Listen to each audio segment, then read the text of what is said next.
Hello, today we are here with Emilie Plante. She is a speaking and communication coach, and she is going to tell us about how she got started and maybe what can we learn from her coaching activity. So, first of all, Emilie, thank you so much for joining us today. It's my pleasure to be here. So, Emilie, I know you already for, I don't know, maybe a year or two from networking events. I forgot, but I'm always being curious about how is, first of all, who are you? What is your background? I read in your website, you declare yourself a non-native English speaker. So I would have never known that unless you didn't put it on your website. So tell us a little bit about your background and then the series of events that led you to become a speaking and communication coach. Absolutely. I am a francophone speaker. So at home, I speak French with my family. It's always been that way. But I went to school in English. So I started kindergarten in English. I did grade one and everything after that in English in terms of my studies. So I've been bilingual for basically my whole life since I was 3 or whatever age you start sending children off to not nursery, but daycare and then kindergarten. So all of my friends were Anglophone, and I'm lucky because I was exposed to both languages earlier on. I'm fully bilingual, but I understand the struggles of learning foreign languages other than English. I know some Spanish, some German, and a little bit of Italian because I lived in a lot of different countries. And so that was my upbringing that shaped who I am today, living in Japan, Malaysia, Italy, Germany, and then later on my own, I lived in France as an au pair, which is a type of live in nanny for 10 months after university. That was a lot of fun. And I really understand what it's like when you're in a foreign country trying to adapt to a culture that you've never seen before and trying to communicate in a language that feels very difficult to learn because you just got there. So that is why I do consider myself a non-native English speaker and non-native speaker of a lot of different languages. Wow. And I, that, yeah, sorry, go ahead, go I ahead. tell you very shortly my struggle. Yeah. I left my home country when I was 15 years old. Right now, I have been speaking English a lot longer than I have been speaking Spanish. Mm-hmm. Yet, if you speak with me just 2 seconds, you can say, oh, he's a Spanophone. He is a Latino, whatever. And even my dialect, I still make the same grammatical mistakes that I have always made, and it's a struggle. I'm just so happy that people are willing to talk to me regardless. But yeah, I can see the need of someone like you coaching and helping somebody, especially the self-confidence part, especially if you are a professional and you think you may not get a certain promotion or you will not get enough visibility because of your language skills. And the most frightening part is the self-talk between your ears. Oh, you there, no one is going to listen to me because I have a non-English accent. Yeah. And then even if they say no to you for whatever reason, you are always going to blame it on your language skills. Oh, they didn't like how I pronounce whatever word. Maybe it's that you are not qualified enough, but in your self-talk, you're always going to blame it on your lack of language skills. And this is a struggle for so many people. It And I guess this gives you an opportunity to offer your services as a is. speaking coach. But yeah, so now tell us, how is it that you got into this career? Yeah, I want to circle back to the accent thing, but essentially, my upbringing it allowed me to tutor English and French when I was in college. So I started off with language tutoring, then I eventually moved on to language teaching, business English, and sometimes business French or French for beginners, especially during the pandemic. That's when I kind of veered into that because I was looking for online work, opportunities to work online. And then I realized that even though I like learning and teaching languages, that it's not something I'm the most passionate about. I'd rather be traveling and learning languages by myself than teaching grammar and some of the intricacies of language teaching, which some people absolutely love. Grammar's not my passion, and I'm okay with that. But I noticed that a lot of people, more than learning the language, they need to learn how to become strong communicators Mm. because some things like an accent might not go away, and that's fine. We don't necessarily want to get rid of your accent. I think accents are a beautiful thing. I actually saw a post earlier today that says that having a foreign accent is a sign of bravery. And I think that's really true. It's so special. It tells us where you're from, and that's part of your story.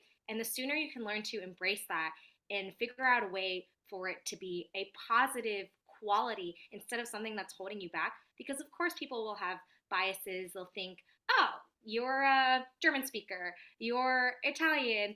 Maybe you don't understand all the vocabulary that I'm using if it's super advanced. But that's not necessarily true at all. Right. People can be super fluent and have accents as long as it doesn't hinder what you're saying. If we can still understand you, if you're clear, then who cares if you have an accent? We all have accents. I happen to have a Canadian accent. If I go to Scotland, I definitely don't sound like the people who's who are speaking English to me in Scotland, and there might be some miscommunication there because of not only accents but the expressions we use, the vocabulary, the slang.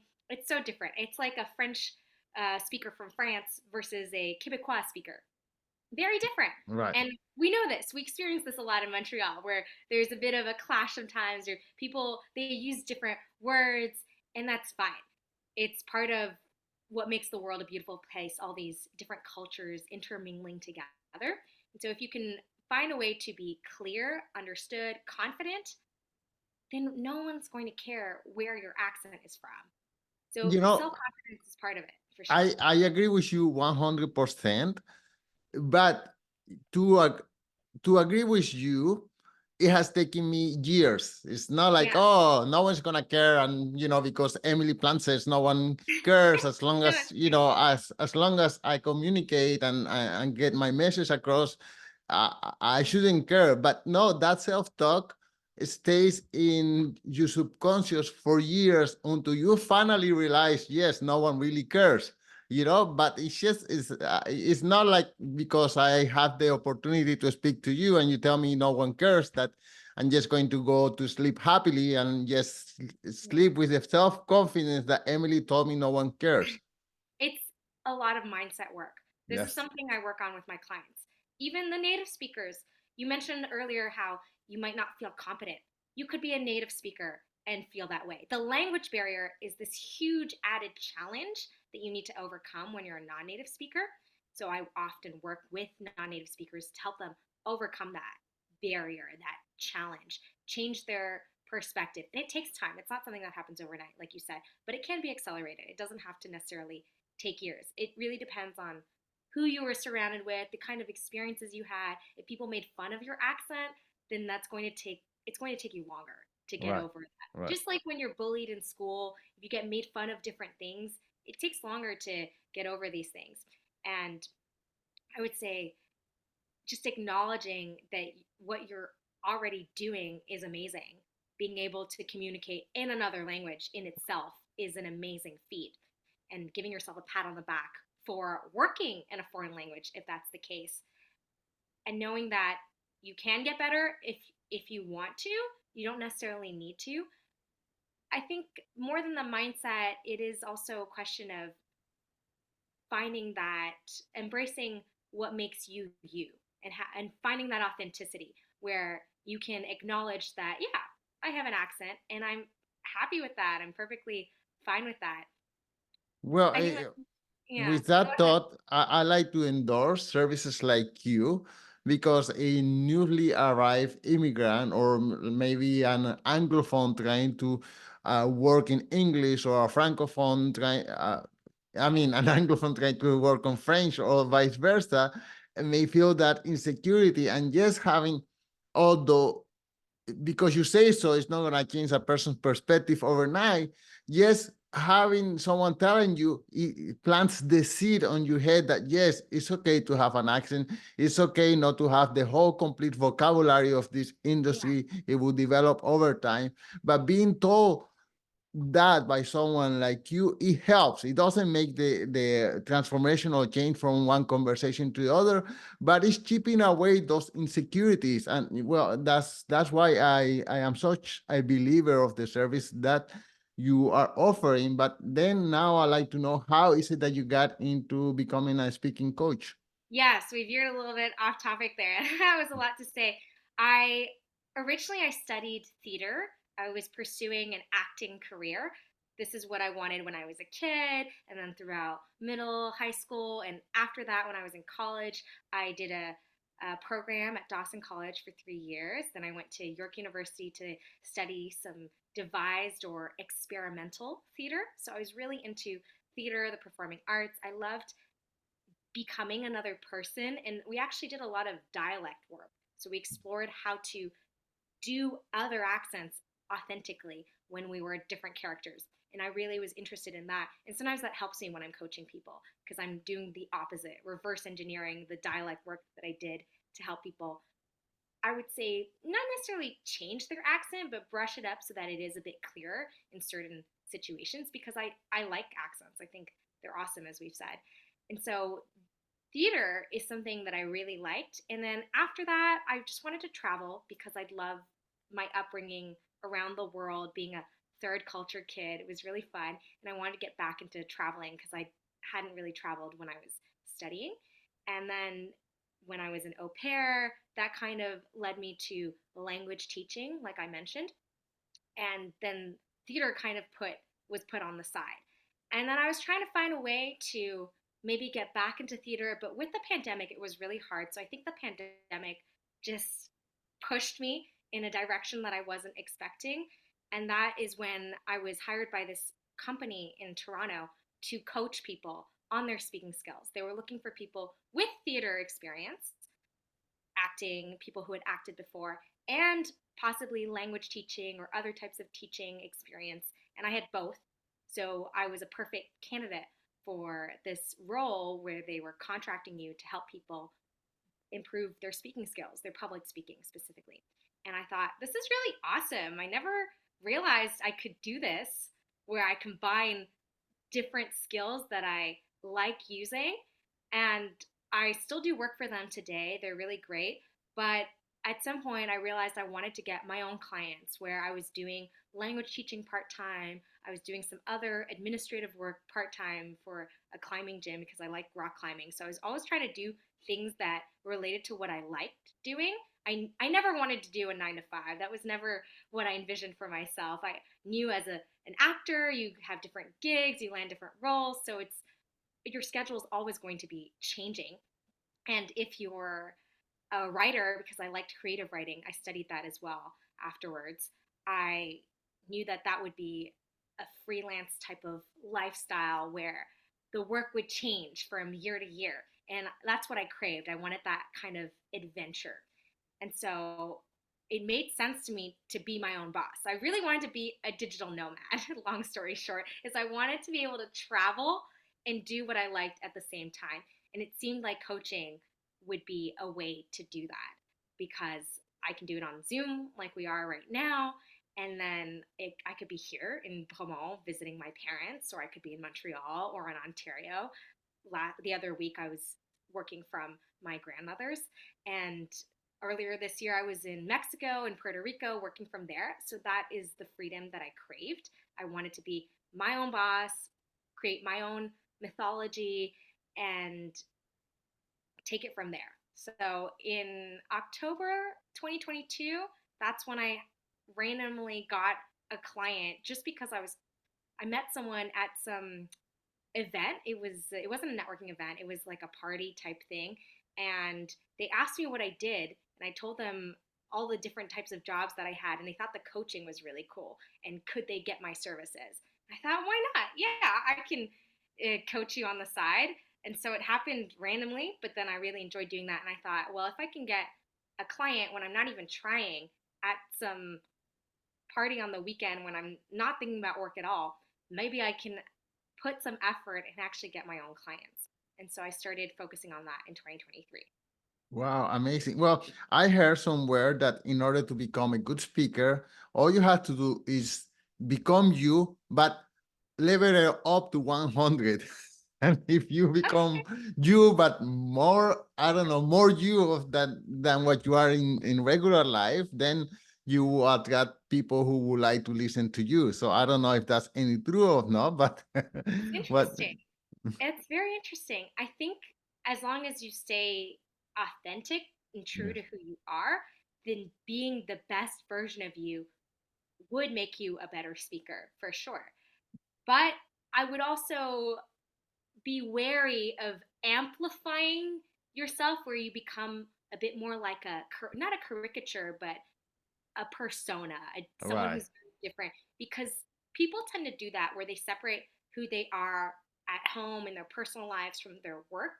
We have our like regular self and our work self. Sometimes it becomes two different people, right. and I try to bridge that gap where can you still show us what makes you unique and cool to your friends when you're working. So I think amplifying the best parts, sure, that is always something we want to double down on. But if there are parts that you are working on yourself, then you don't necessarily want to amplify those traits either. I think as long as you can feel good about you and be authentic, then you'll be a great speaker. So tapping into that passion, what really fuels you, is going to elevate your speaking. I'm Okay, sure, Alain, when you talk about photography or other things that really make you passionate, it comes naturally, and you're probably a better speaker than when you talk about some other subject that doesn't interest you at all. right. I guess I can speak better about photography than about cooking, for Yeah, exactly. Okay, but you mentioned a minute ago that you met someone in an event. And talking about event, as a photographer, I know that you go to many events Hmm. because I have been there and I see that's how I met you, as a matter Yeah. of fact. But I was just surprised. Oh, I'm going to this event, and there is Emily, and I'm going to another event. Oh, and there is Emily again. So, can you tell us a little bit about? uh, the advantages of going to events, if any? I think there are a lot. Just meeting people like we met and then seeing familiar faces again, you tend to, if you go to networking events specifically, the circles tend to be part of a bigger circle. You know, I met you, I think it was at the Elevate event in January last year.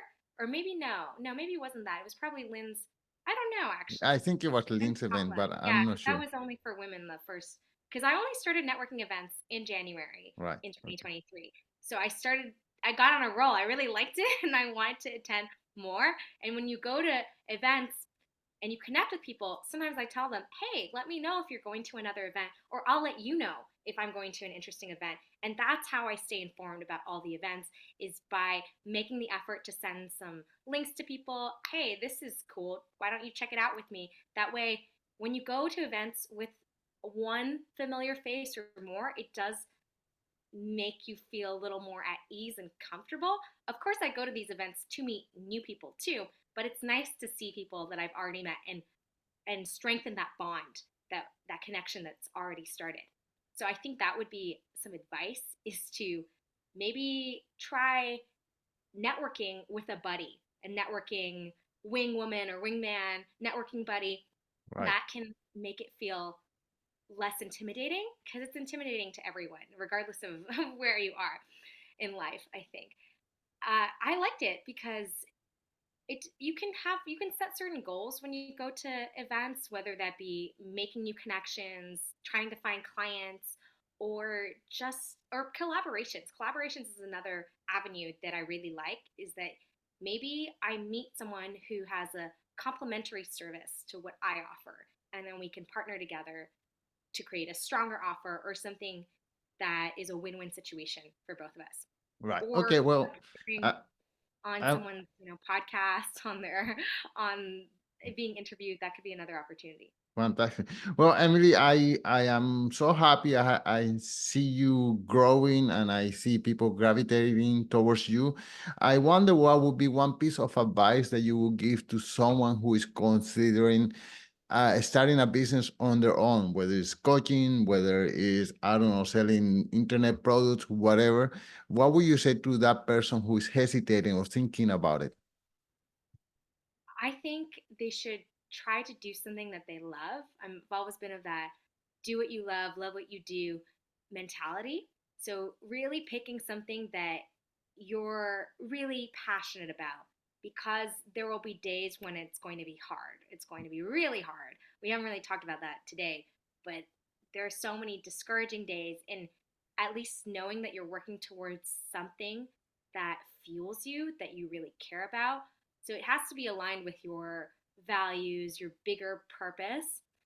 I think that will help you in your business. Finding something, because sometimes people aren't really sure what they want to do in terms of their business.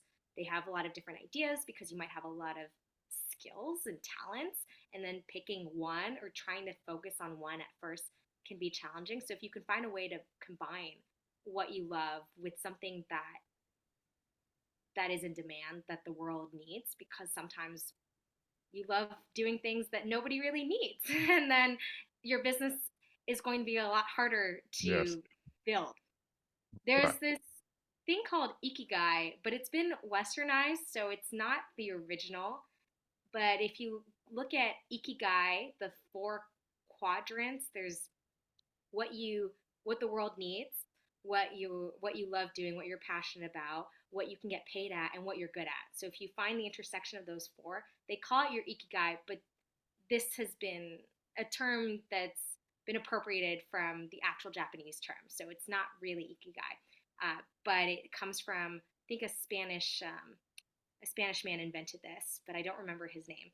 And so your ikigai is those four intersecting things, and that's something that I find really helps people navigate in business. What you're good at, what you love, what the world needs, and what you can be paid for. Fantastic. Okay, well, the last question is where can people find out more about what you're doing? Where can someone get in touch with you?